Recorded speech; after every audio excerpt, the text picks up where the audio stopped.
Hello everyone, this is your host, Diedrich Davis. Coming up next is a new episode of Black Nerds Matter. On this show we get real experiences, thoughts, and advice from different black professionals in the world of STEM. Stay tuned at WMNF Radio for more. Come for the science, stay for the nerds. Hello everyone, welcome back to Black Nerds Matter. Today we have Dr. Alex Davis, a marine scientist from California State University, Northridge. Dr. Davis is a passionate researcher and advocate for diversity in STEM, contributing actively to Black women in ecology, evolution, and marine science, also known as BWEEMS, and other equity-focused groups. Originally from New Mexico, she's an avid water polo player, diver, lifeguard who brings a wide-ranging perspective to her work. From fieldwork experiences to science fiction fandoms, Dr. Davis is also an advocate for accessibility in fieldwork, particularly for neurodivergent and disabled scientists, making her an inspiring voice in marine science. She also loves a good cup of tea, specifically Earl Grey hot, for the Trekkies out there.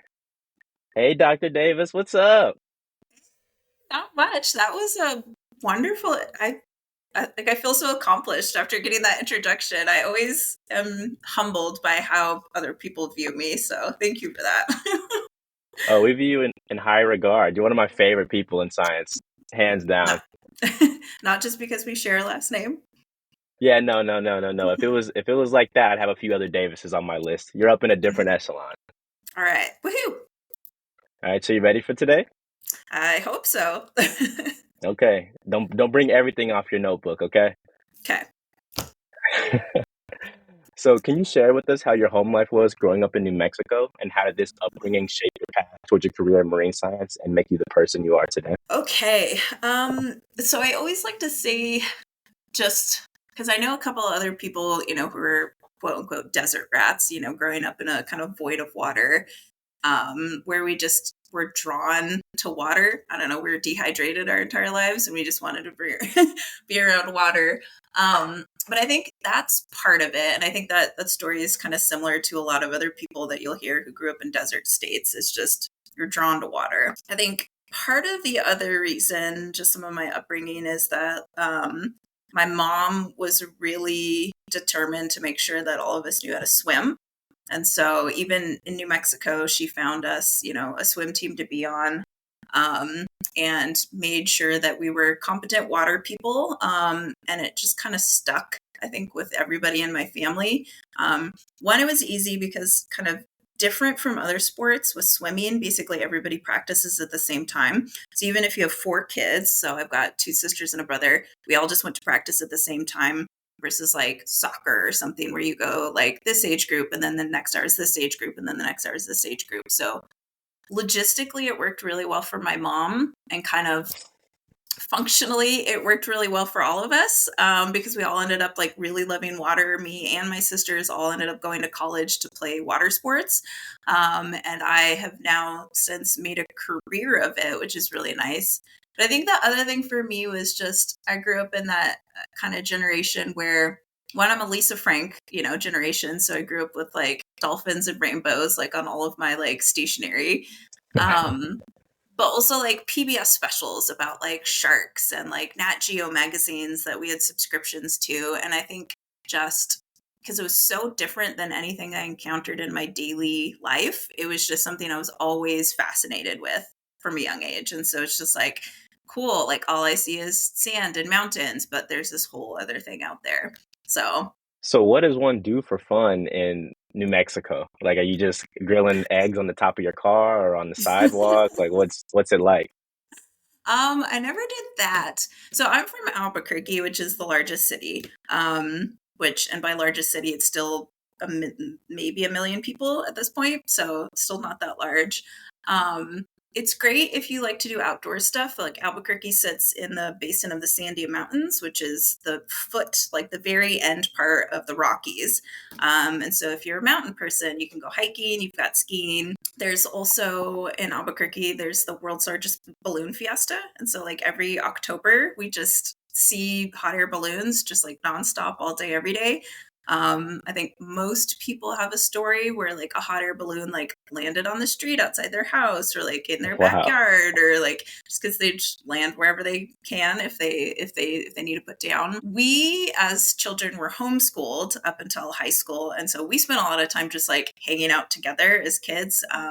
So we would do like field trips. We would go to museums. We would go on like longer trips to like visit my family and my grandma and things like that. So my mom just kind of just kept us doing stuff all day long. Now as an adult, it's more, there's a lot of things like it's got a good music scene, a lot of films, like Netflix is a huge presence there. So if you're into film and acting, there's a lot of work to be done there. And again, it's still just like a great place if you like to be outdoors. So, but not in the water. There's. I love how you said it logistically it helped your mom out a lot with you guys all swimming. I think my mom had me and my brother both in taekwondo for that reason because our classes were at the same time. I'd be on one side and he'd be on the other side. Yeah. Um, and another thing I was wondering about is, so you were talking about a bit, I'm trying to think of what I want to say.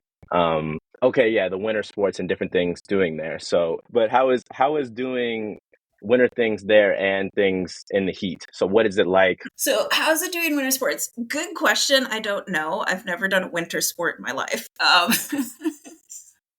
It's always one of the things, especially like after I moved to, I spent about 4 years in Canada after I graduated from my PhD, and everybody was like, "What's it like? It must be great. There's lots of skiing, there's lots of snowboarding," and it's just nothing I ever did as a child or as a teenager or as a college student. But I did have lots of friends who did. So I think just like the ability, it's kind of one of those cool places where you have a really varied landscape that allows you to explore different things, right? So if you're into these things, you can hike during the summer, you can ski during the winter, or you can, do skiing during the winter, and you can kayak and things during the summer because we do have the Rio Grande that runs through Albuquerque. There's lots of kind of backpacking and camping and things like that.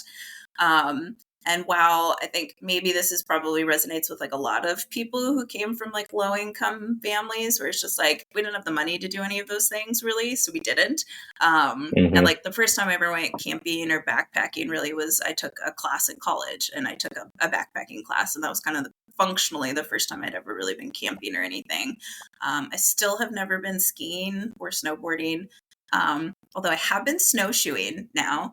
And now it's more of a function of the fact that I've really, really bad knees. And at this point in my life, there's no point in me starting learning how to do something that is just notoriously bad on knees. So snowshoeing is kind of where I call it for winter sports. So now I remember what I was trying to ask you. My Mhm. computer and everything was falling apart, and I'm like, oh my God, I don't like laptop falling in my lap. But what I was trying to ask is, how was being homeschooled? I'm sure you didn't Mm, want to be homeschooled all the way until high school. That'd make prom kind of awkward. I understand fully the very specific stereotype of homeschool students that most people think of. And I resonate with that just a little bit. Like we What's a had stereotype? like just kind of super socially awkward, just like just doesn't know how the world works, type of thing, just because you're a lot of homeschool families homeschool to insulate their children from outside influences, which is fine.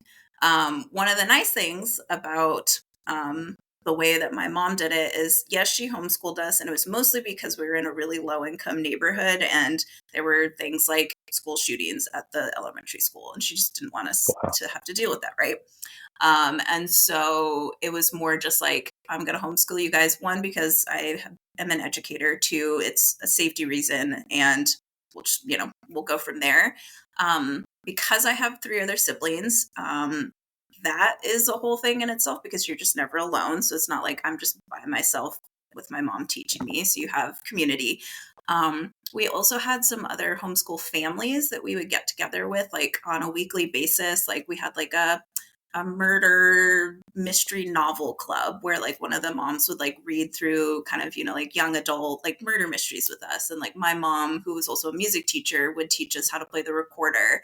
And then of course we were in swimming. And so we got just whole range of other people that we interacted with. And so for me, the main thing I got out of being homeschooled was during a lot of my formative years, I didn't have any sort of peer pressure as to how I should act. And for me, I think that really changed just kind of how I navigated through the world, because by the time I got to high school, I was pretty confident in who I was. I had some good friends from swimming, and because I had just grown up being myself, I was very comfortable with who I was. And I think that made a huge difference for transitioning into a public high school where freshmen in high school have so many things that they have to deal with. And like, as me, I was like, okay, cool, whatever. I like who I am. I have a couple of friends. Dealing with school is hard on its own, but I didn't have to worry about trying to make myself fit in because I really liked who I was at that time. I always admired that about you because people, even in the field and stuff, people would make fun of you, be like, "Oh, Alex does this, whatever." You're just like, "I don't care, like, whatever." And it's so funny because sometimes people be like, "Oh, Alex is just whatever, whatever," and I'm like, "Yeah, I mean, she really just doesn't care. She's gonna do what she wants to do, and if somebody has an issue with it, she's just like, well, I mean, I guess you have a problem. I don't know what to tell you." Yeah, sounds like a you issue, not a me issue. Yeah. So what role in swimming and diving and doing water polo, how did that get you into marine science and make you forge that path? Um, a little bit of yes and a little bit of no. And so like water polo is what got me to college. So I ended up getting recruited to play water polo out of high school. And I played at a community college in California for a couple years, and then I got recruited to play at a Division II school. And when I first started college, I was like, yes, I'm moving to California, gonna be a marine biologist. This is gonna be great. And then it didn't work out that way. I had a couple of like entry level science classes that I think most people have this story that were just horrible, right? They're made to cull students out who like don't belong, shouldn't be in STEM. Hmm. And they really did their job with me. It was just horrible experience. And I was like, well, like I love English literature just as much as I love science, and I don't feel ostracized in this major. So I switched majors and graduated with a degree in humanities and communication, which is kind of like English literature geared towards being an English teacher. But one of the things that brought me back into marine science was the fact that like during college, I spent all my summers being a beach lifeguard. Because I was a water person through water polo, swimming, all those things. Like being a lifeguard is something I've always done, and being a beach lifeguard specifically, I think really kept me linked to the ocean in a way that nothing else really did.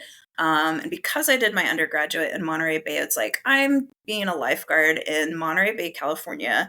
Have a really great program here. There's the aquarium. There's the Monterey Bay Aquarium Research Institute. There's so many awesome resources here. Like Hopkins Marine Lab is there. It's like I need to give this another shot. And I think the fact that I was just kind of linked into the aquatic and the ocean community there through my job really was great, because I think otherwise I probably would have gone on to be an English teacher, which is also fine. But I think just having that one solid link of like, I loved my job as a lifeguard, just really was like, okay, no, you can't quite let this go. Let's give it another shot. So, Do you ever find yourself using the English degree and stuff you learned doing English in your work with marine science currently?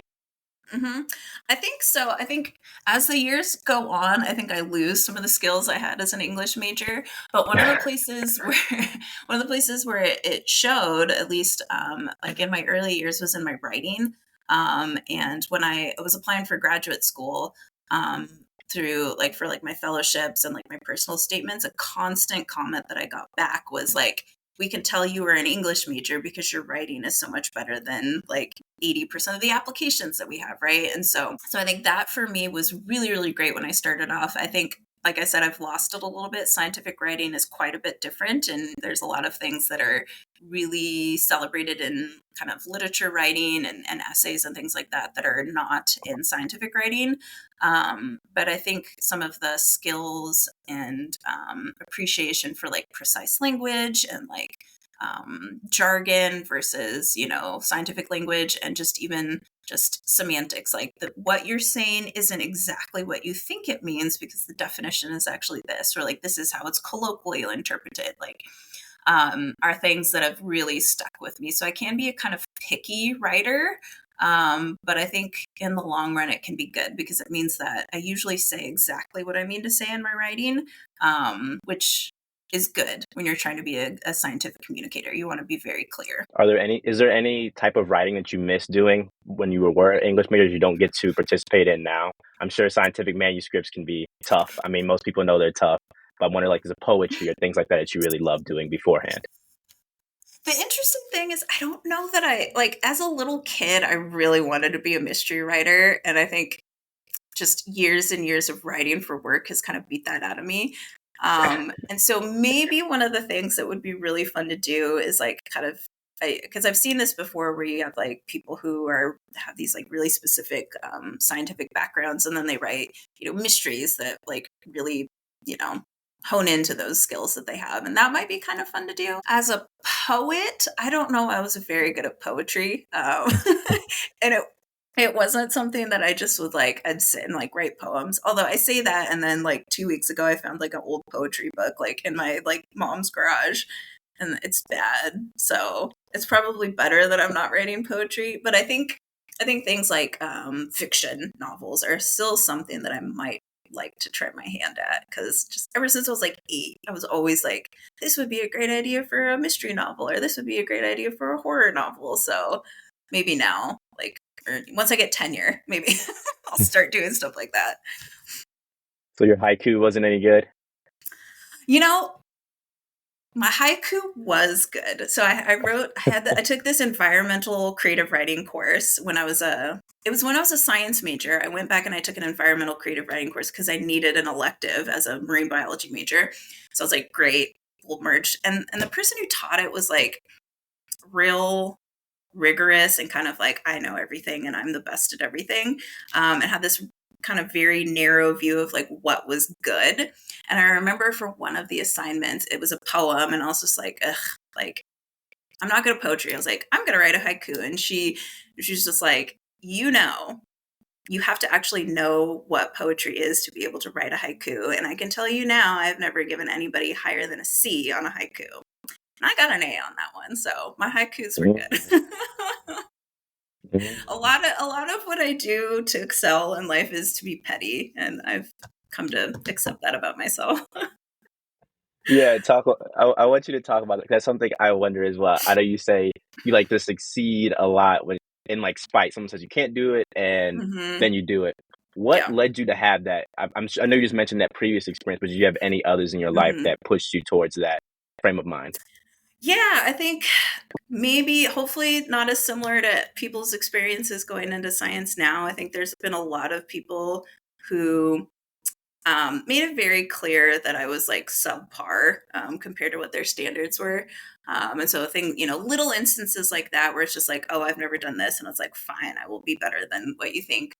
But I did have a very hard time in graduate school. I did not have a great understanding and relationship with my advisor. I think part of it was kind of a disconnect in the type of science that I wanted to do, but also a disconnect in like how to mentor a woman of color in any sort of meaningful way. And things just like questions like, oh, are you the first person in your family to go to college? And like, not even remotely. Like, I'm the lowest IQ in my family. Like, that's why I'm in a PhD program. Everybody else in my family is smart enough to like get out of school.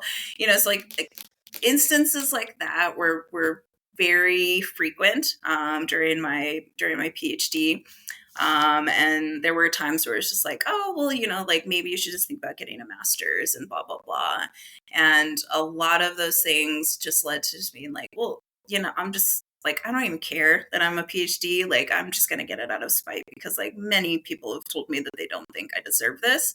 And even to the point, like, when I defended my dissertation, it's different at every school, but you have a committee of people who kind of sign off. And at where I went to school, it was 5.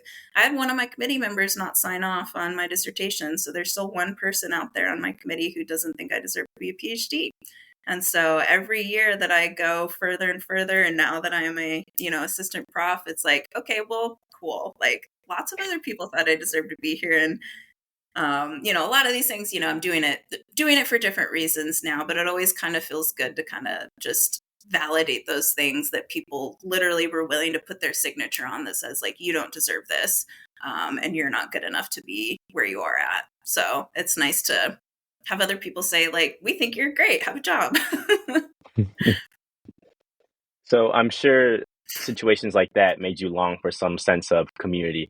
Can you talk about how you became involved and created BWEEMS? Yeah. So BWEEMS is amazing. So I think, as you said in the intro, it's Black women in ecology, evolution, and marine science. And kind of similar to some of the stuff that went on during COVID, it all started with a tweet where our founder, Nikki Traylor Knowles, was just like, I'm suffering for community. Like, I cannot be the only Black woman who does marine science. Like, here's a spreadsheet, put your name on it. Type of thing. And I was like, great. Like, I've been stuck in my house for 4 months without talking to anybody. And it was kind of just like a bunch of people put a name. She's like, cool. Like, people put their names on this. I'm going to send out a Zoom link. Let's just have a space where we can be Black women. Just like turning Zoom on, and, you can set it to like 25 or like 40, faces that you can see. Seeing 40 faces of Black women on my screen in September of 2020 was like just one of the most life-changing things I've ever done. It was amazing.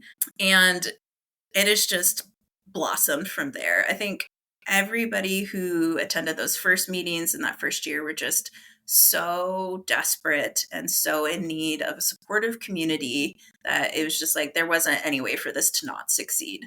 I think a lot of people agree, like, when you get Black women together, like, the sky's the limit.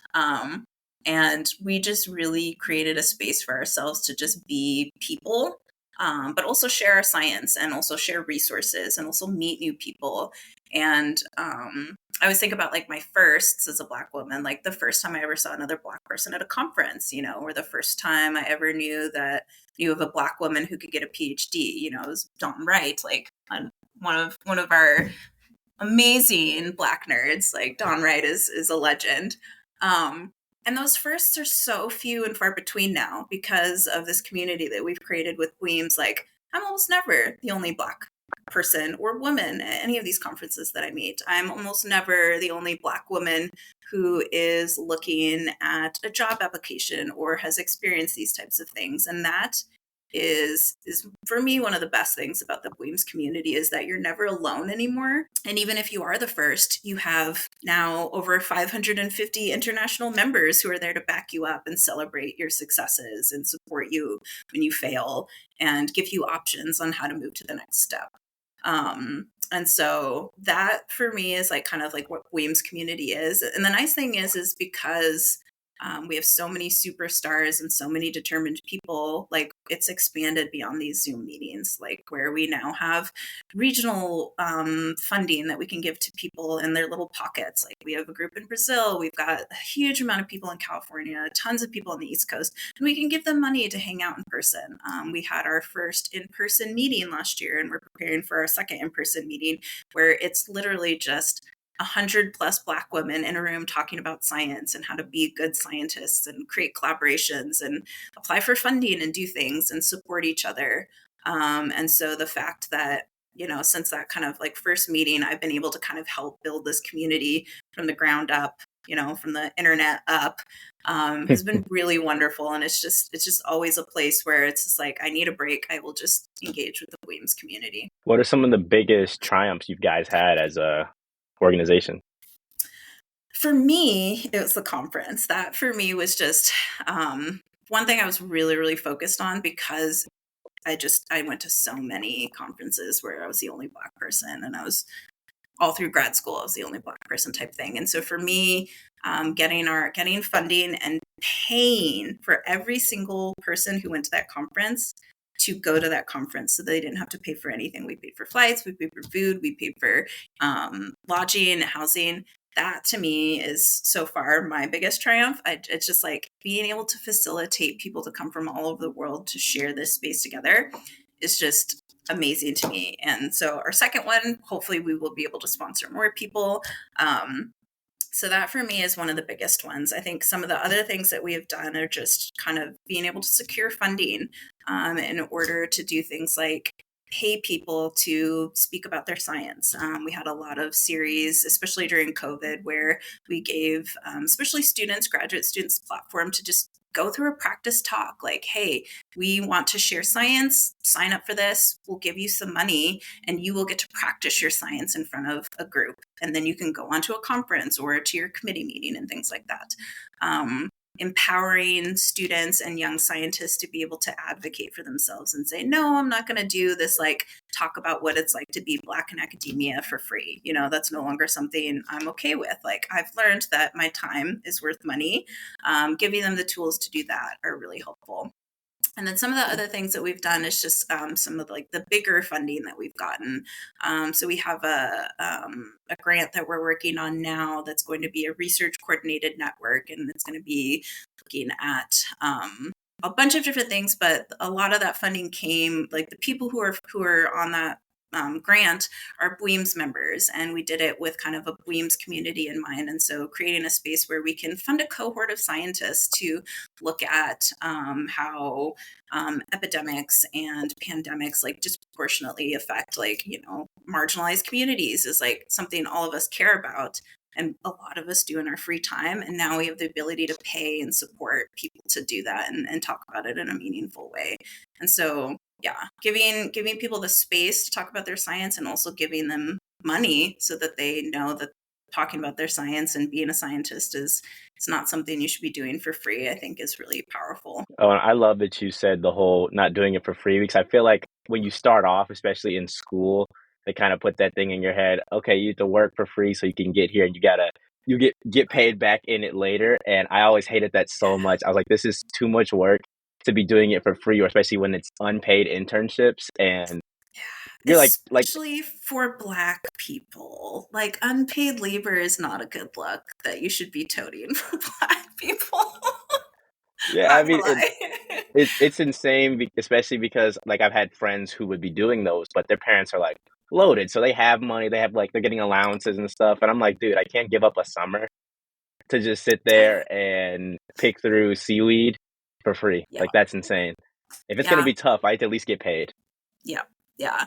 And so I think the nice thing is BWEEMS and a lot of other organizations are really, especially like not just people of color, but just like undergrads in general, I think have been taken advantage of for decades, you know, and exactly what you said. It's like, oh, like do this thing for free and we'll give you a letter of recommendation, or it'll be experience and the skills. And it's like, undergrads are people too.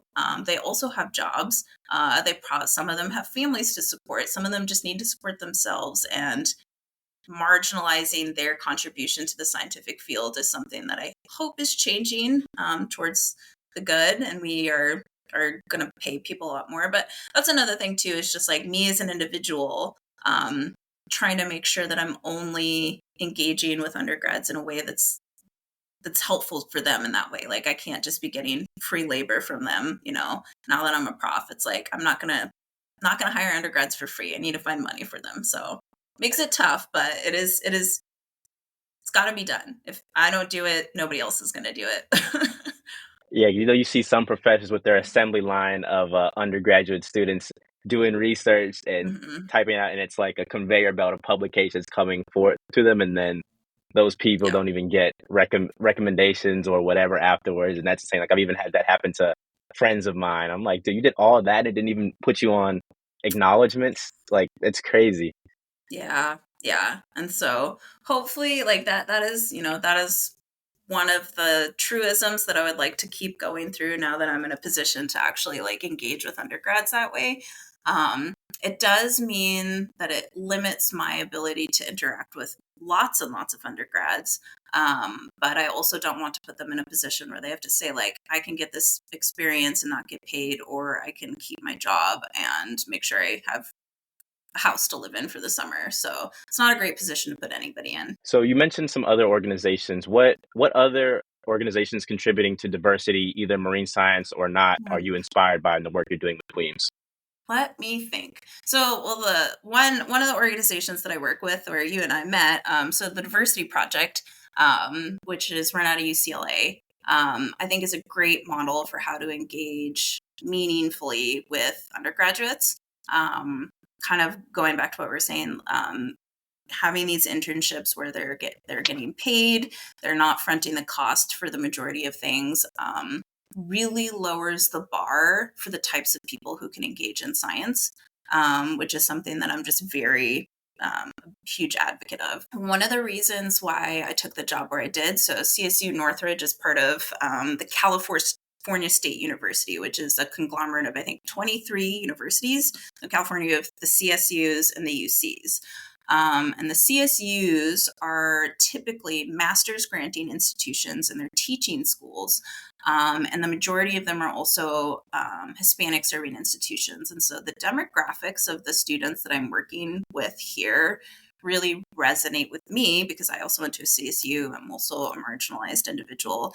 But I think for me, being at an institution like this where they encourage this type of engagement and equity with their undergraduates is really important for me, because we don't have PhD students who are kind of the like upper tier of research at the graduate level. We've got master's students, we've got undergrads, and for me that means my ability to work with undergraduates is going to be way more elevated. And I think that for me is a huge step in equity and inclusion in sciences. Some of the other groups that I've worked with kind of in the past, I've worked on just like a lot of like little EDI groups and things like that for societies, departments, and things like that. And those are always good and frustrating. I feel like they always have kind of like a limited term. You get a couple things done and then you move out.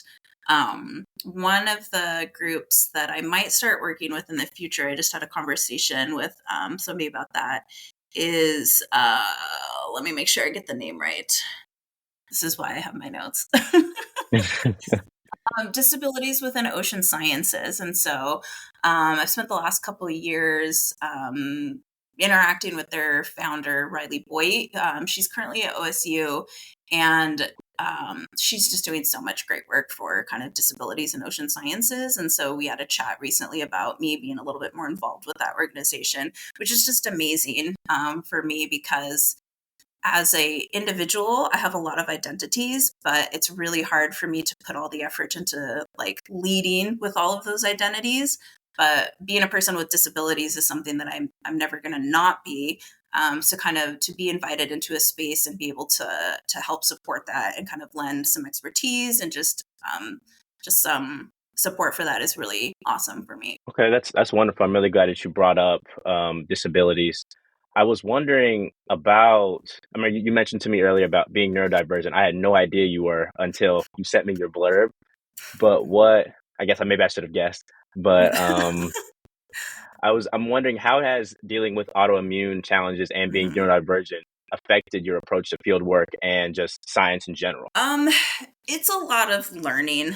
So kind of just to big scope of like some of my disabilities. So I am not visibly disabled, which I think is a whole other thing in its own. It comes with its privileges of people just categorizing me one way, but me kind of navigating life in a different way.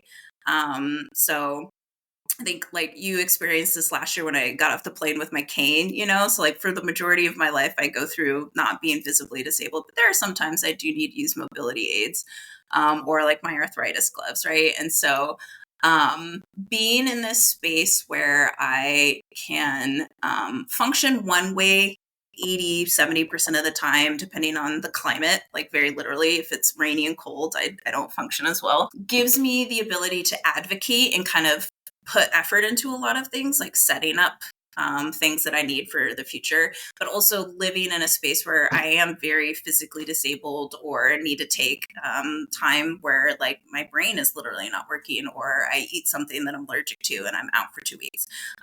Also gives me that lens where I'm just like, here are all the things that I have to deal with. I'm looking through the lens of a person with a disability on multiple different levels. And I think it just allows me to think ahead, one for myself, but also be an advocate for other people who come after me. And I think that is one of the most important things. It's like, for the most part, I can kind of get through a lot of stuff without any sort of accommodations and things like that. But when I need them, I need them. And knowing that if you don't have access to them and you can kind of muddle through without them, really lends weight to folks who need accommodations or any sort of help in the field 100% of the time. And so I think having that lens just for me changes the way that I plan for like field work, things like that. It was a really long-winded answer. I don't know if I actually answered all of it. No, you answered it perfectly. I'm wondering, Yeah. how do you think that institutions can find ways to make fieldwork more accessible and inclusive? I remember even a time when we were at WSN, there was someone speaking about disabilities and saying, "Oh, you having a sign that says, oh, for this job, you need to be able to lift up 30 pounds." It's like, no, there's plenty of technology out there to help somebody lift up 30 pounds, and they might even have a way to make something more efficient because they've had to do things in so many different ways throughout their lives. And I'm wondering, Yeah. what do you feel about that, and how do you even prepare yourself for going out into field conditions? Like, I mean, you're in Maria. That's a pretty interesting place to not have. You might have access to all the things you would have in America when it comes to disability, just because it's a different country. Yeah. So the person giving that talk was Riley, and she's awesome, which is why I'm really excited that she wants to keep working with me on disability stuff. So there's a lot of different levels to this. So as kind of one is kind of changing the way that you think about what marine scientists do or ocean scientists do. Because one of the big barriers to people being interested in marine science with any sort of kind of neuro or anything that's like not normal, quote, is that people think that they have to be super, super physically fit. They have to enjoy being in the field, in the water all the time. And so the very lowest barrier is just kind of breaking that stereotype where it's like, if you care about marine science, there are millions of ways that you can engage, millions of ways you can be a marine ecologist, marine biologist, oceanographer, all these things. We always call it like, we've got our desktop ecologist. There are so many different ways to engage in the marine community without having to ever step foot in the field. That being said, field ecology is fun. I love being a field ecologist, and I love being able to go out and be in my study system. And so the next level is figuring out, okay, how do we make sure that it's safe for people? And some of these say, there are certain things like, if you cannot swim, you need to learn to swim before you get in the water. Those are things, but that's a barrier that can be addressed in a lot of different ways. You don't have to say like, you have to come to us with like this much swimming background. It's like, okay, you have all these skills. You're not great at swimming. Let's take the time and teach you how to swim. Right. So, and you could not know how to swim or not be great at swimming for a myriad of reasons. Some of those that can have to do with a disability, some of those can have to do with upbringing. And so kind of getting rid of the rigidity around those requirements for jobs is a huge thing. And I think that was what Riley was alluding to there, and something that we talk about a lot in kind of like these in the scuba realm, because kind of the classic way of getting people scuba certified is like, if you cannot do this swim thing day one, you're done. Right. And then those people are done. Whereas like the other system is to be like, okay, let's see where your skills are at. Let's teach you to be safe in the water. And as we teach you to be safe in the water and teach you these scuba skills, you become a better swimmer. You become more competent. You become stronger in the water. And so being flexible in those ways of thinking, getting rid of those kind of hard, like, if you can't do this, you're done and you'll never be in here. that's so exclusive. And there's so many reasons why people aren't at this level, but could be or don't need to be, right? And so that's kind of like broad level. Me personally, thinking about like going into doing like field work, because some of the things I deal with are I have celiac disease. I'm allergic to dairy. I'm allergic to a bunch of different things. And so anytime I go into a field setting where one, I don't know what food I could buy, or two, somebody else is preparing food for me, it's always just like a really anxiety inducing just like situation for me. And so kind of like my go-to thing, which is again just a little bit limiting, is I always just pack like a week's worth of food with me until I can get oriented to my field site. And that's tough to do, right? If I was somebody, a terrestrial ecologist who had to backpack, right? If I'm bringing all my own food and everybody else has like shared resources and I have to bring every single meal for myself, that limits what I can do because I have this like extra resource that I need to bring back.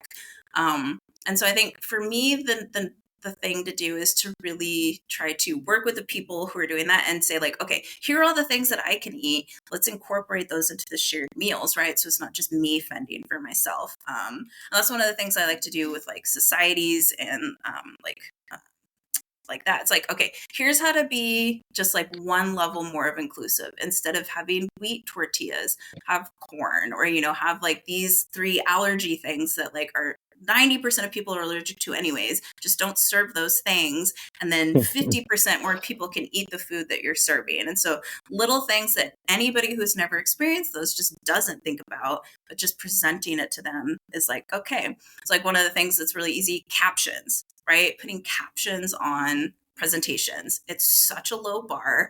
Most presentation software has it right now. And the first year that we did that at this society that I work with, a member who'd been going to this meeting for 45 years was like, this was the first meeting I've ever been able to fully engage in the presentations because of my lack of ability to, because they have some auditory issues, but also just like staying engaged with speakers. They're like, this is the first time I've ever heard every talk I've been to because we put captions on. And the fact that it took this, like, this is a celebrated person in the organization, and it just never occurred to anybody to see if there were things that they could do to accommodate them. So Wow. really little things like that can go a long way. And the nice thing is that disability accommodations make it better for everybody, not just the disabled. There's almost no disability accommodation that makes it harder for anybody anywhere. Yeah. And that's, I think, one of the hardest things to get through people's mind. It's just like, this makes things easier and better for almost everybody. Let's just do it so that we're not excluding a group of people. Wow. I love that you were able to bring that up because I just think that there's a lot of different spaces where people aren't able to just, I mean, because I even think about like my parents and like my mom not being able to see very well and then not being able to hear very well and things like that. And it just really hurts their experience, like figuring out what's going on. And even, I'm thinking even in scientific spaces when I'm like trying to bring things into layman's terms so people can understand and even just Mhm. different levels of, and I feel like people really forget to make things just accessible to everyone, because when it's accessible to everyone, then you don't have one or two researchers reading your thing. You have 400 or 500 people, and then you have way more impact in the scope of what you're doing instead of just Mhm. a couple people that have the exact same views as you saying, yeah, bro, that's great. You know what I mean? Like it's not, that's not, I don't think that's very validating as a scientist or whenever you're trying to do anything else where you're serving a community. Yeah. Yeah, exactly. And the nice thing too is, especially like as kind of a lot of these organizations become more global, just you have people who English isn't their first language, just having an extra Yeah. thing like while you're looking. And then like even thinking about those who are neurodivergent, just like attention, like being able to like focus on a presentation, using colorblind friendly color palettes. There are so many just like little itsy bitsy things that just make it so much more inclusive. But if you've never experienced any of those things, you just don't think about them. So a lot of what I do is just bringing up issues that I've experienced or somebody I know has experienced in any way, shape, or form, and bringing it to the attention of people who can make those changes. That's wonderful. So I'm wondering, what kind of neurodivergence do you experience in your own life? Like my mom's a special ed teacher, and I've Hmm. worked with Special Olympics. People like to joke that, oh, were you in it? Like, no, I wasn't in it. I was Hmm. working with them. Mm-hmm. And I was just wondering what do you have with that? And how does that affect what you're doing in science? Yeah. So I guess I'm like I go through the thing where it's like I'm very highly and peer reviewed self-diagnosed as like autistic. My mom is autistic. I think everybody in my family is autistic. But I guess probably one of the things that I think about is like I'm very good at masking because I'm also a really big introvert, and that often surprises people. So I do a really good job of like acclimating to places that I'm in. But it comes at a cost because there are, there's like emotional and kind of like mental labor that goes into that a lot. And especially when I'm in the field, I find that just kind of like that mental and emotional fatigue is really, really prevalent when you're also physically fatigued all day, every day. So kind of in like my daily life, I can kind of manage doing a lot of, social interaction and stuff because, I'm walking back and forth, I'm going down the hallway. But when we're in the field, we're diving 9 hours a day or whatever it is. And it's just like sometimes at the end of the day, I don't have the mental cognitive ability to like engage in the same way. And so that can be really hard, especially when you're like in a communal living space. Hmm. I think some of the other things that I think about is there are have like I have like both like super, super high anxiety around like the unknown, but also like at some point the ability to just be like, whatever, it's unknown, sure, like maybe I'll get out of this dive alive, which isn't the greatest balance, where it's just like I have like super, super high anxiety and fear around like travel, right? Like getting you all to Maria when it's just like the most anxiety inducing thing. I'm like, what if something goes wrong? What if one of their tickets is wrong? And I just sit there in this like anxiety bubble, just like very debilitating until I'm like physically on the plane. I'm like, well, I can't do anything now. And then as soon as we get off the plane, I'm like, what if they don't let us through customs? And so like as a grad student, it was a little bit less because like, okay, other people are with me, I'm not in charge. But now as I get to be like in charge, I'm finding that way more debilitating than I used to. And then kind of like conversely on the other end, like I'm out on a dive, it's just me and like my dive buddy. I'm like, whatever, I don't have a plan, it's just me. And so I go through these like big flip-flops of just like kind of crippling functioning anxiety, I think due to like my overthinking and my over planning, and then just like it is what it is with no plan whatsoever, which isn't the greatest way to navigate. But because I know that about myself, I can put in like I put in things, right? And so I do rigorously plan. I've got everything planned out. I have all these things so that like if I do shut down mentally, I still just have all the things that need to get done. And I can just be like, okay, great. Checklist. I love a checklist, right? Like those types of things bring me a lot of peace and a lot of centering. And so because I know that I will go through these highs and lows, and especially when I go through those kind of like really big disassociations where I'm just way too overstimulated and I cannot function, if I have that checklist, I can still do all the things I need to do, which is really important from a safety perspective, but also just from like a managing perspective. Like, okay, like we need to make sure everybody's back on time. We need to make sure everybody's at dinner. We need to get these 3 things done. Great. I didn't have to think about them. They're on my checklist. All I had to do was save, you do this, you do this, you do this. And so for me, that's one of the things that maybe being an older sister, because I've always kind of had to be in charge and organize a lot of things, has Yes. really served me well. Now that I know that I have these kind of big disassociation events when I'm just completely overstimulated and just cannot think, basically. So, yeah, I'm I'm glad I sorry hid it for well, teacher.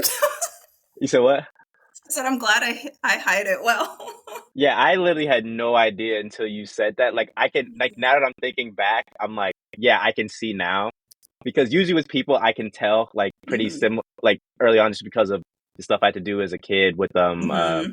Special Olympics, and then my mom being she would tell me when people like, oh yeah, that kid that's doing that thing to you in class, they're not being annoying, they probably have some kind of disability or whatever. And I'm like, okay, and then they're like, oh, they're Hmm. autistic or whatever.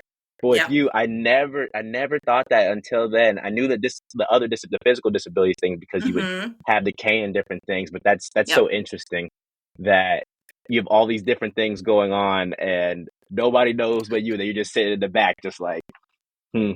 Yeah, and it's so funny. Okay, the other funny thing is that I recently, because you and Brennan had mentioned how you just don't get me during text messages because I'm like really dry and you're just like, we thought you hated us, blah blah blah. Yeah, So yeah, my yeah. partner told me the same thing recently. He was just like, yeah, for the first like year we dated, I didn't actually know if you liked me because I couldn't tell anything from your text messages. And you'd be like, yeah, that sounds great, and then you'd show up to something and be super excited. There was no way for me to be prepared for it because your text message didn't convey any of that. And so yeah. I'm learning little things about how I communicate are not exactly the way that I think I am. And now I think that's the fourth person who's told me that. I'm like, oh, wow, just been texting away in the driest manner possible. And I never thought it was being misread. Yeah, I mean, you could put an emoji there here and there. It wouldn't kill you. I really don't think it would. And I'm sorry for texting you about stuff last minute because I didn't know your anxiety was like that. I know sometimes I'm just like, hey, Alex, can you do this? And you're like, Diedrich, this is like the day before. I'm like, oh, like my bad. At least, yeah. You are one of the ones who is maybe the worst about that, but that's okay because now you have a space in my heart and I can't get mad at you. I know I had to get you to like me first before I started messing up. That's the Yeah. key. Yeah. No, it is funny. Yeah, it is. It's one of the things that's nice about, I guess, like moving up in the academic world is like I have a little bit more control over things like that, where it's like, okay, if stuff goes wrong, it's literally only my fault. So I have less anxiety when it's only me to blame versus like I have all these people to take care of. And so when I'm setting the deadlines and they're like my graduate students and I can be the taskmaster, it might be a little bit less anxiety inducing. We'll see. I say that now. It could be 10 times worse. Who knows? the the craziest thing about this interview is I was planning on getting I didn't plan on the science part going this long at all, but you had Hmm. so much of your scientific background that I had not known about, especially I thought I knew a lot about you. I mean, we spent all that time in Maria, but I was thinking, like, oh my God, there's so much I didn't know. And then like, we're already 50 minutes in. I'm like, whoa, Hmm.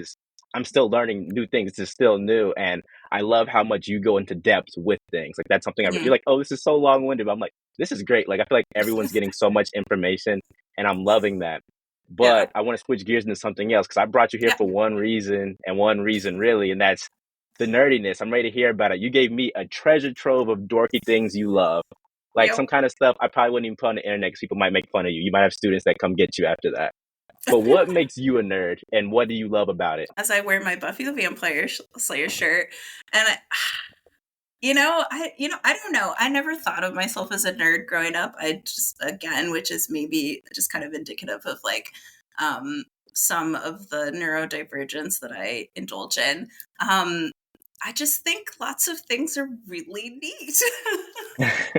I think science fiction is just a wonderful way to escape reality. And I think horror is another wonderful way to escape reality. And so just like those things bring me so much comfort and so much joy that I just like can't not be obsessed with a lot of things. And yeah, kind of like broad strokes, like that is how I think about it. It's just like Buffy brings me joy. Like watching Star Trek and thinking about like all of the hours I used to spend like with my family watching Star Trek bring me joy. All of those things are really associated with like good memories and ways for me to not think about some of the worst times in my life. I think is Hmm. why I just like fixate on that. Like I like to watch TV to like not think about the real world, and what better place to do that than like science fiction fantasy. So I know you talked a lot. You told me a mhm, lot about how you love Nichelle Nichols and Star mhm, Trek and Michael Dorn. What other figures and types of media do you love? I know we see the Buffy the mhm. Vampire shirt, all of that. What other Yeah. kind of fandoms are you interested in? Hmm.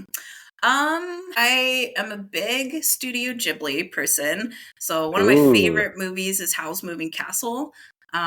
Like I'll watch that over and over, but also Princess Mononoke. I love that movie. Actually, Nausicaa, Valley of the Wind again. But this is also, I like it because a lot of these have like that environmental lean. And I'm like, okay, like especially like Nausicaa and Princess Mononoke, like they have this like really nice like underpinning of like, be better to the environment. Otherwise, like things are going to happen. Hmm. so maybe part of me resonates with those movies because of that. But also I love cartoons. Like Futurama is something that, like, Simpsons are great, but Futurama, again, because it has that sci-fi, it's like, set in the future. I love that show. So just kind of as far as I can get from like the real world is anywhere where I can find kind of like the little obsessive tendencies. So So how are you able to balance these things, like getting lost in these worlds, but also still being cognizant of your responsibilities as a mentor, a mhm. professor, and a cat mom? Yeah. For me, like, self-care isn't quite the right word, but it is about balancing, right? So I'll spend 10 days at the office doing science and grading and doing things like that. And then when I get home, this is one of the things I learned really well during COVID and kind of the end of my PhD is just like, do not work at home. It never does me any good to bring my work home. And I really need that space where all I do is just anything but my academic science life.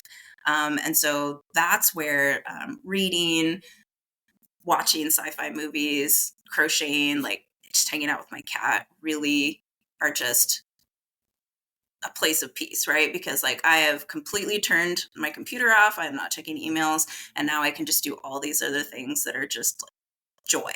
Hmm. And so for me, that is the biggest thing, because it's like I don't want to be checking emails like while I am watching an episode of whatever. I don't want to like have to stop like crocheting my blanket because like I get an email from a student or things like that. And so I really completely separate those parts of my life as much as I can.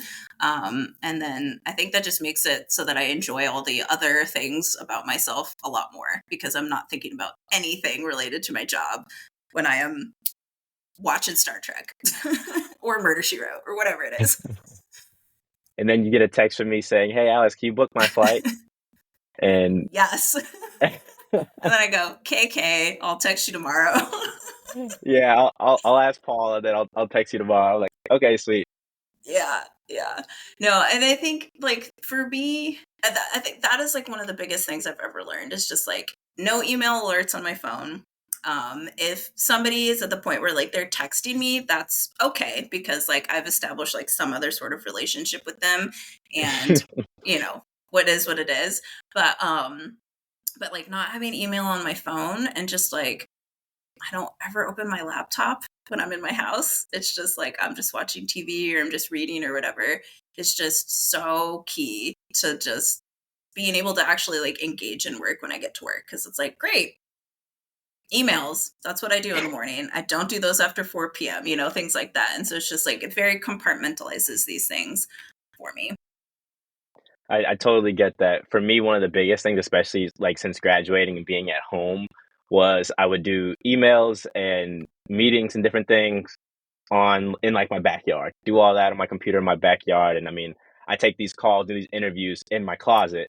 And so it's just like separating that because when I remember when I was really unhappy in undergrad was when I would come back home from class, get in my bed, do my homework in my bed, then turn on my PlayStation. I realized, man, I'm not moving from like this 4 meter like circle at all. Like I go to class and I come back and I'm living in this little bubble. TV, like entertainment's here, work's here, like Yeah. interacting with other people is here because I'm talking on the game or calling my mom in my bed. And I was like, oh Yep. my God, like, what am I doing with my life? And I realized I even like found this YouTube video and it was saying, yeah, this is one of the things you can do to make your life suck. And it was like, and that was one of the things, having your whole life be in one room. And it was Yeah. having your one room be your everything room. Like it's your Yeah. bedroom becomes your all room. And that was my Mm-hmm. problem. And now I have Yeah. like, I'm in the house doing everything with a different part of the house. And that's helped me Yep. out a whole bunch with everything. Yeah, yeah. And I got really lucky right before COVID because like the month before everything shut down for COVID, I was living in this like little studio apartment and I moved like March 1st, 2020 and like March 15th, everything in the city that I was in like shut down. And I cannot imagine what life would have been like for me if I had been in that tiny apartment and just had to do everything. Like, cause there wasn't even enough room for a couch, it was like a bed and a chair. So it would have been Yeah. So I was very fortunate in that way to like move to a place where I could have separation, where I had like a desk and then I had my bedroom. And it's just like, that is a luxury that not everybody has. And I'm just like always so grateful. I'm like, I have a bedroom that's just a bedroom. That's really great. Yeah. How has the transition been from living in Canada to living back in the Mm. States again? 'Cause I know you were in Vancouver for some time. Ask me again in a month. Um, it's it's an interesting time to have moved in a couple of different ways. So I really liked living in Canada. I really liked living in Vancouver specifically. Edmonton was a bit different. There are a lot of things there that were like not great. One of them being like the fact that it got to negative 40 degrees. That's where Oh boy. Celsius and Fahrenheit meet. And again, I'm Oh not boy. a winter sport person, but I really liked living in Vancouver. I lived walking distance from the water somehow. Like we found this tiny little apartment. I could walk down and just like look at the water, which as a marine person is just really lovely. And it's so funny moving to California and then having to drive an hour to see the water after living in Canada and you could walk to the water. So there's like all these like little discrepancies. I'm like, well, that was really nice in Canada. It is nice here because it's, I'm not dealing with just like cold, wet, damp rain year round, which for me, because I have got really like debilitating arthritis at some points, like I haven't had to wear my compression gloves like once since I moved to California, which, in Vancouver, I wear them kind of nonstop just because my hands just get um, uh, so painful. So things like that are really nice. Kind of, it's nice being back in California because this is where I got my start as a scientist. So it's really fun to be kind of working in both a kind of funding system and an ecological system that I learned in. So I get to work in California MPAs. I get to tap into like the vast amounts of funding that there are for like California researchers, which is really great. But it's also, just an interesting time to be an American and be back in the United States. And so we shall see how that goes in the near future. So, how have each of the different steps in your life changed how you felt about science? So, I'm thinking, for Mm. instance, PhD student, then postdoc, now professor. What are Hmm. some things you loved at each step? What are some things that weren't the best? I know you mentioned before your PhD journey that was kind of Hmm. tough, but how has that Hmm. been going to these three different things like Yeah. sequentially? Okay, so PhD student, one of the things that was great was just having a PhD community. So I did my PhD pre-COVID, everything was in person, all that type of stuff, right? So we had a really great grad student community at Oregon State, which was just nice. There were people at your career stage, people just a little bit above you, new people coming in. We had a really good grad student kind of like group where we did stuff like invited speakers. We had intramural sports teams that we did every term. It was really nice as a grad student, just having kind of a community of people that you may or may not have experienced at any other point, but just always somebody who's kind of there you can chat with. You're dealing with same things, funding applications, all those things. As a grad student, you are, beholden to your PIs and your advisors. And so even if you come in with your own money and your own project, there is that kind of level of like other people have the final say in where you go for the rest of your life type thing. So it's nice to not be in that situation anymore. As a postdoc, it kind of depends on what type of postdoc you get. So kind of overarching postdocs are transient short-term positions, right? 1, 2, 3 years max is kind of what you can get as a postdoc position. um, Depending on the postdoc you get, you can sometimes work remotely, but sometimes you have to move every year, right? If you get an in-person postdoc and it's just 1 year of funding, you get there, you get a year's worth of work, you move on to the next one, you do a year's worth of work, you move on to the next one. That can be really rough. The nice thing since post-COVID, the option to be remote is a little bit more flexible and accessible. And so if you do have this kind of like really short postdoc, oftentimes you can get away with not uprooting your entire life. Sometimes your family, a lot of postdocs are in the have like young families, partners, children. That can be really disruptive for a postdoc. The nice thing about postdocs is oftentimes because they are short, it's like, you need to get this project done, write this paper, and you're done. So a lot of times they're really clearly defined. It's like, great, we got money to do this thing, write this paper. Or you have your own funding and it's like, great, I have funding to do this project. I just need to find somebody who's willing to like supervise me, and you just go and do your own work. And so you can get these like, great, I just get another publication out of this. I'm building my CV. Cool, I'm learning this new skill. Great, doing this thing. Or yeah, I finally got funding to do my own project. I'm leading this thing. It's giving me skills that I need for kind of the next level. And so as a postdoc, that's kind of the really cool thing. There's a lot of different types of postdocs you can get, and they're all good towards kind of, they're great for building your CV, both like physically on paper, but also like the skills that you need to kind of do whatever you want, like whether it's academia, industry, government, things like that. You get a lot of skills as a postdoc. As a prof, now that I've been here for 12 weeks, my vast experience, the biggest difference is the admin and the paperwork from being a postdoc. There's a lot of paperwork, and that part can be really overwhelming, because it's just like, now I'm like, if I don't get the paperwork done, it's affecting more than me, it's affecting my students. Or like, if I don't get this grant, it's affecting more than me, it's affecting my students' ability to do research. And so that is both thrilling and terrifying. It's like, cool, I can be the one who directs what I do in all ways, but I also have to be the one who's like supporting my students. And if I don't support them, then they don't have support, and that's scary.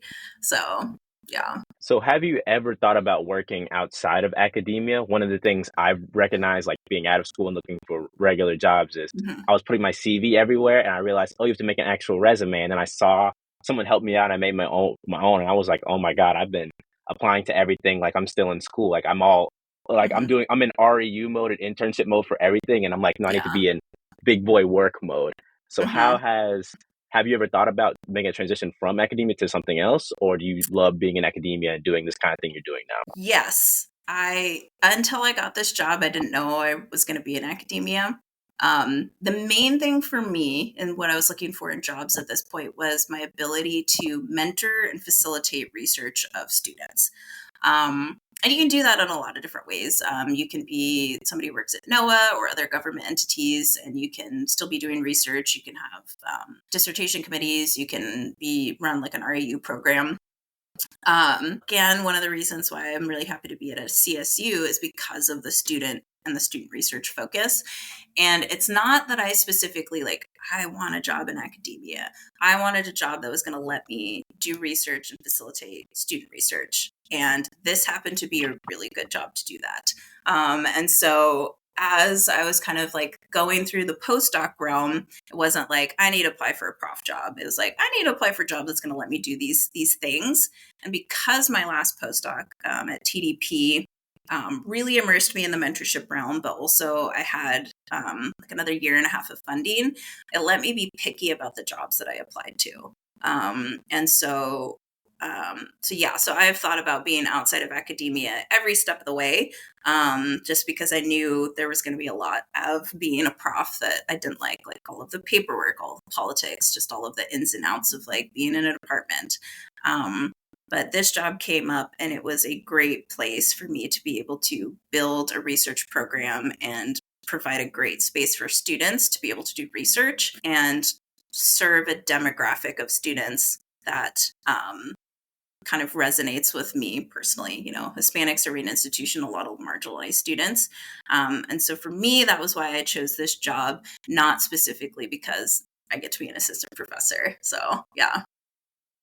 Okay, yeah, I was just wondering because it's been so interesting just in my own experience figuring that out, because it's two very, very, very different realms. I thought it would be similar, because I think about with a CV, your publications, all this other research is right forefront. But then my resume, it's I see this tiny little section where my publications are, and I was like, dude, I worked so hard for that, and it's not worth the same as if I go to school. And for instance, with me, I was looking for grad school, looking at Stanford, and they were like, yeah, we'd be interested in you. And I met some really cool people and all that, but then I'm struggling to find a job, and I'm like, dude, how can I be qualified for Stanford but not a regular old job?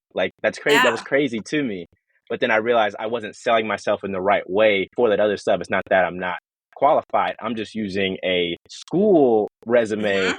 for an industry job. And they're like, we don't like give a damn that you got a fellowship or had a scholarship for this. Like, what does that have to do with us? Skills.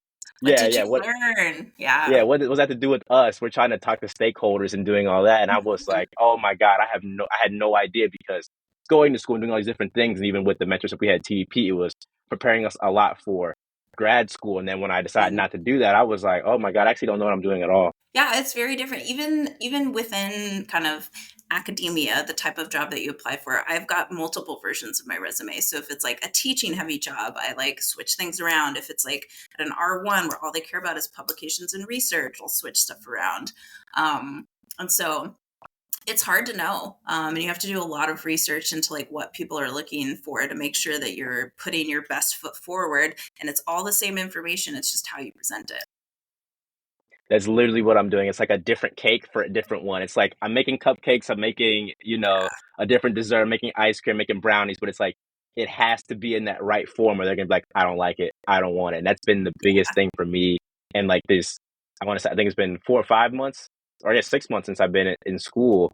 Hmm. And I've just been sitting here, like, went from internship to being home. And now I'm just like, okay, trying to find something new. And I'm like, why am I not getting any calls back? And it's just that whole thing. And I'm just so glad I had time and even support from my parents to make those mistakes and figure that out because I'm literally like, I can't be mad at myself. I didn't know. Like, I had no idea. I've been training to go straight into a PhD forever. And then I was just like, I was doing my GRFP and all that. And I was like, Hmm. nah, don't want to do it. I'm tired. I want to like be me and hang It's a out. lot. Committing to a 5-year, 6-year program is a huge commitment. Yeah, that like sometimes you need a couple years to prepare for. Yeah, and I'm thinking about it now. Like, if I was there right now doing that, I'd be already burnt out and be like floundering out the program because I'm exhausted. And even just being home, it's crazy being as busy with the show and still trying to finish publications and looking for jobs. I'm like, this is already a lot, and I'd be doing twice as much if I Yeah. was what's it called, in a PhD program and I have like a remote Hmm. job now. I'm like, that's cool. So, but it's like doing all those little things. I'm like, this is still less than a PhD. Like, it's still way less than doing that. And I'm still tired. I still don't want more time to do less stuff. And it's a crazy experience. Yeah. Yeah. Yeah. It's a lot. Yeah, I'm sure. So one of the things I was wondering was, how do you use the intersections of your identities and interests to pretty much, like, how do you know which foot to step forward with? Like, I had someone on the podcast before that was talking about, okay, like, I'm gay, I'm an amputee, I'm black, I'm also a woman. Do I step in being the black woman? Do I step in being the woman that's an amputee? Do I step in just being whatever? How do you go about doing that in your day-to-day life when it comes to working with institutions or even just doing research? Yeah, well, the interesting thing, because I have a lot of identities that are not visible, I have to go through life as a Black woman, and so that's usually the foot that I put forward because it's the one that everybody sees anytime they see me, um, and so that's kind of usually my umbrella identity, I guess, because it's not one that I can change or hide. You Um, can't mask that. I can't mask that. Yeah.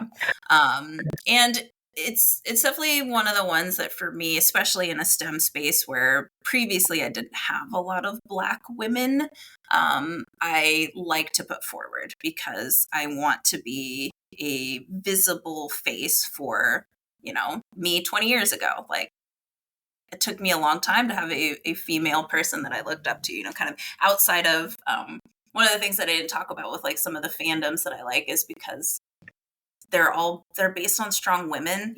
Buffy is a badass. Nichelle Nichols was a black woman on TV, and having those strong women, even fictional role models, was so important to shaping my identity and the confidence that I have in myself.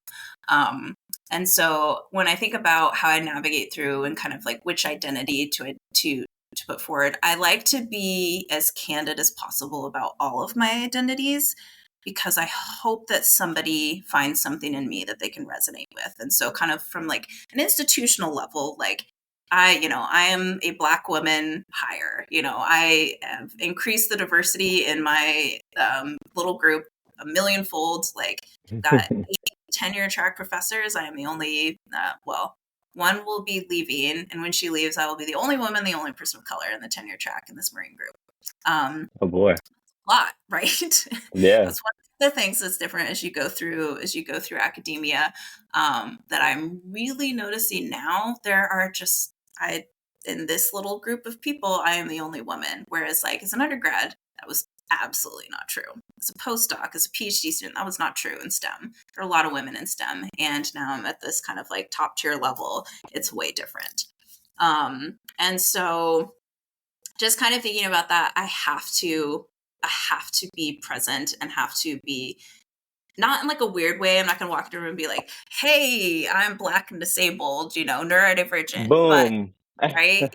But I'm also not uh, shy about sharing experiences if it's appropriate, because again, like, I want somebody to be like, oh my god, you are going through the same thing I am and you've made it to this point. I want them to have somebody who they can identify with and ask questions about. I want them to have somebody that they can be like, how did you do this? Like, oh, okay, great, here's how I did it. Maybe not the best way, but hopefully you can learn from my mistakes. And so things like, the conference that we took you to, WSN, one of the big things was creating these affinity group mixers, right? And so Mhm. it gives you the chance to, like, if you're what you think is the only person in your affinity group, actually go into a room and see, like, hey, there are a bunch of people who are the same as me. Gives you a low bar to start a conversation. Find somebody you have like some sort of shared background for, somebody who can give you resources for whatever you're struggling with or whatever you're starting to set up. Like, oh, cool. Like, you also want to start a group at this institution? Great. Now I have a partner, I have a collaborator. And so being visible in those things, even when some of my disabilities and some of my identities are not visible, being vocal about those things, is something I try to do as much as possible, because I want people to say, I may not look like you, but you have this shared experience. And now I have somebody I can talk to about that and help me navigate through this, because I don't know what to do. Or maybe you and I can do it together. Okay. Yeah. So I know when you were doing your PhD, you were doing some different research. It was in the Caribbean, correct? Looking at fish and things like Hmm. that. And then you helped us out in French Polynesia with the blue-green chromis. What kind of Hmm. research are you doing now as a professor? Absolutely nothing. I have no research whatsoever. Um, what I hope to do is kind of two streams. One is going to be hopefully based here in California, looking at species habitat use within California's MPA system. And one of the reasons why I want to kind of tap into this like rich diversity of type of research and also funding. California mandates that we keep monitoring and keep researching how our MPAs are working, is that it gives me a local source of research that students who cannot take the time to go on long field expeditions or summers off and things like that have the ability to participate in research right off their coast. And so some of what that'll look like is looking at different types of habitat, how fish use them, looking at non-traditional habitats. So a lot of what the fish use out here are the rocky reefs and the kelp forests. But are they using different types of sand to forage for food? Are they using biogenic habitat, things like corals, like the deep water corals, the kelp, the sponges? How are they using those? And so kind of understanding how some of those important fish populations and fish species are using those is something California cares about.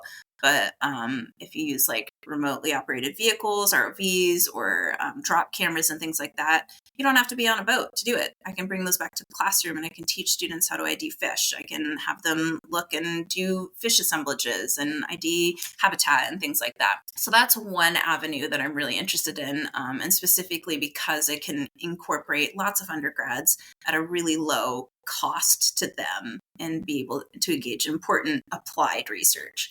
The other kind of vein is likely going to be going back to Maria, and again, kind of looking at probably some of those nearshore habitats, like where you did your work and a lot of the TDP projects are, and probably setting up some maybe more long-term monitoring, especially of like small fish and juvenile fish that are important, and really heavily studied kind of offshore, in the fore reef and the back reef and things like that. But some of those juvenile stages are not as well understood.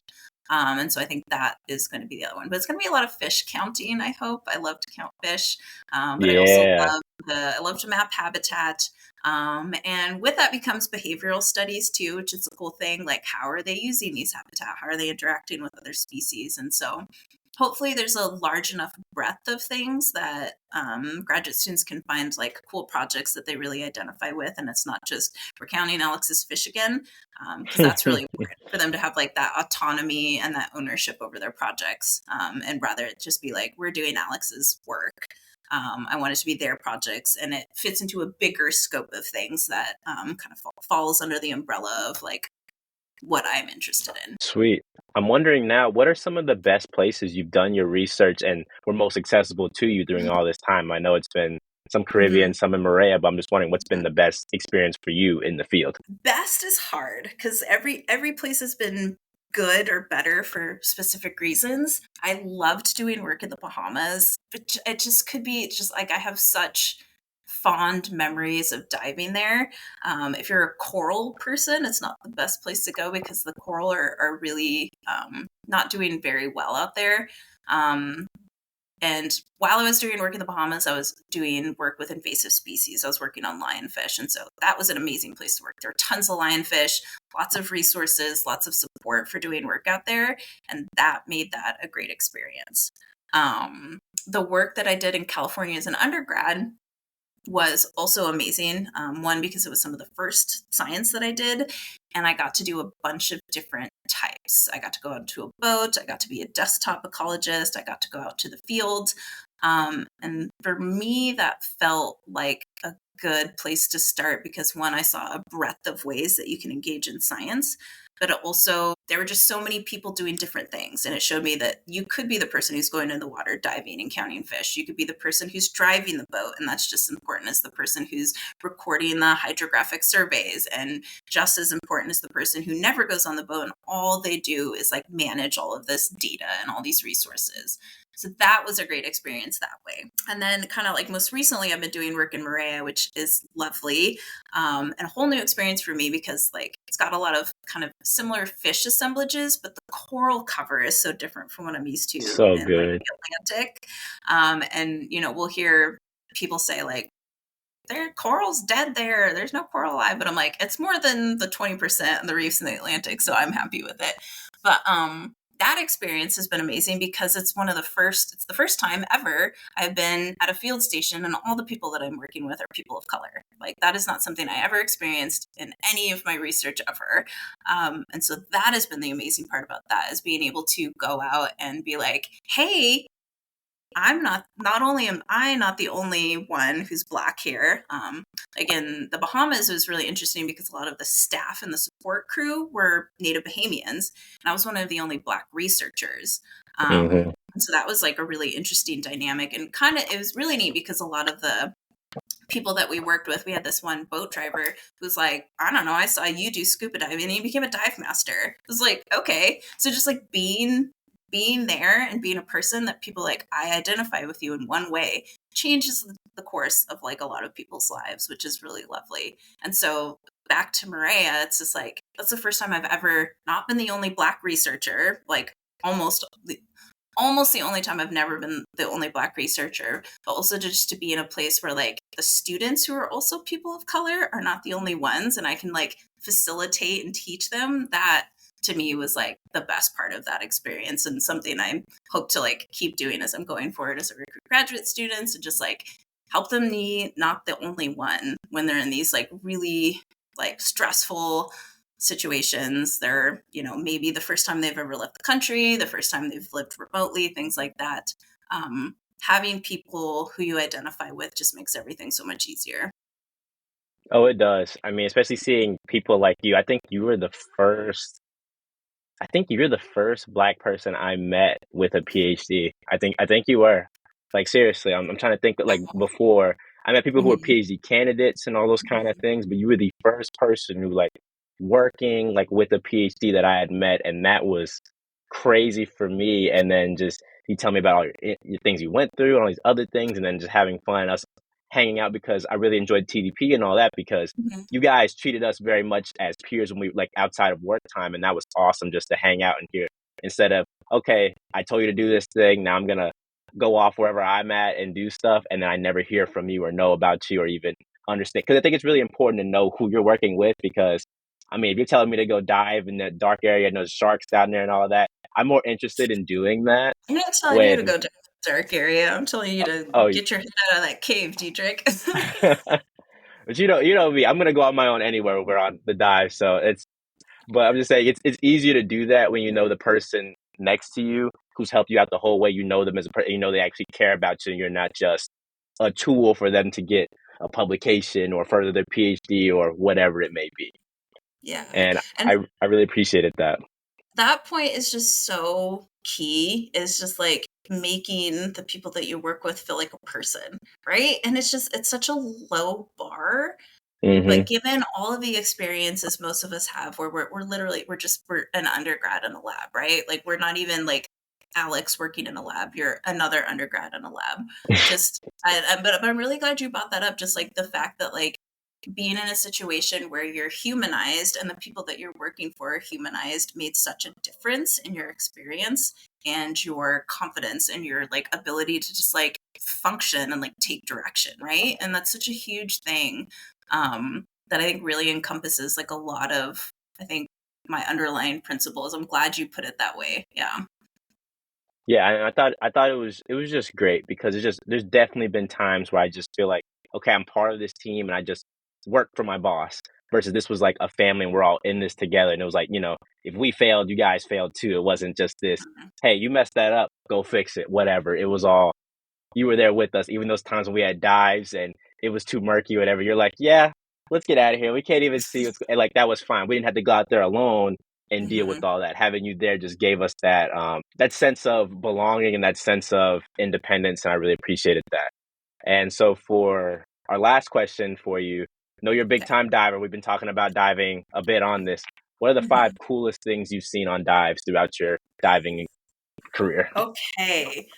Oh gosh. Okay. One was in the Bahamas. This is maybe my favorite. Um, it was like an 11-foot hammerhead shark that was just cruising, just like around my little patch reef, and it was at this like 60-foot drop, and so like we dropped down and we saw it. Actually, that's a lie. The first time we dropped down, I dropped down and started doing my survey, and I hear my dive buddy just banging his tank, and I'm like, "What is it?" And I look up and I just see the tail of this giant shark, and then I just like pan, and I keep panning, and it was a giant hammerhead. It was so cool. That was really cool. Oh my gosh, what are some of the other cool things? Another cool thing is when I was at Flower Garden Banks National Marine Sanctuary, I got to see a manta ray. That was the only time I've ever seen a manta ray, and that was really cool. Apparently, it was a baby, but it was like 6 feet wingspan, like huge. I mean, how's that not cool? And where was that That at? that was at Flower Garden Banks National Marine Sanctuary. So they have these kind of like seamounts in the Gulf of Mexico. You have to get to Okay. them. They're like 1,000 kilometers offshore. Really cool. I got to do that for a live aboard lionfish survey that we did out there, which is really fun. Let's see what other cool things. The other really cool thing there is that it's like 98% coral cover, and that was the Wow. first time I'd ever seen just an actual coral reef that's actually just coral. That was really, really cool and kind of put into perspective like the difference between like the reefs that I'd been diving on that are like 30% coral cover. And oh gosh, two more things. I'm just like, for me, a lot of the things that I think are cool are just fish species. So anytime, like, especially now that I'm diving in Maria, anytime I see like a new like life stage of a wrasse or like a chorus or something like that that I haven't seen, I really, really enjoy that because I'm like, oh my gosh, there's that. Like, I've never seen like, the terminal phase, or I've never seen this one, or like when they're really, really tiny and you just never see them. That I always really, really love. And then the other thing I think, probably some of the coolest stuff, this is going to be really, really cheesy, I'll end it with this, but just like being on a dive and just seeing 12 black and brown students that I helped teach how to dive in the water. thriving with perfect buoyancy and just like Yeah. enjoying themselves. It's awesome. It's just nothing I ever experienced ever before. And that is just every time I see when a cohort gets in the water and I'm just like, they did it. Like they didn't think they could do it and we got them there and here they are and they're science divers. It's really cool. Thank you so much, Alex. That was great. I mean, it's wonderful. I've been really excited to have you on this interview. Hell, I was even nervous in the beginning because I just love talking to you about this stuff, and it's so fun. I haven't got to talk to you in a while, so thank you so much for giving your time to Black Nerds Matter. It means a lot to me, and I'm Yeah, sure thanks it's for going to mean a lot having to me. everyone. Yeah. Yeah. And if follow-up questions about more of the nerd stuff and rather than the science stuff, we were really science heavy, but I hope it's helpful. But yeah, this was awesome. Thanks for having me. And it was good to just, have a chat with you because I haven't talked to you in a while. So All right. Well, thank you so much, Alex. And with that, Black Nerds Matter is out. Thank you all for tuning into another episode of Black Nerds Matter. None of this is possible without you, our listeners. A special thank goes out to our music team. On guitar is Graham Hempstead, who can be found with his name on any of your favorite streaming platforms, and our sound engineer, Brian, who can be found on TikTok at brian.tyler.music. Thanks everyone for listening.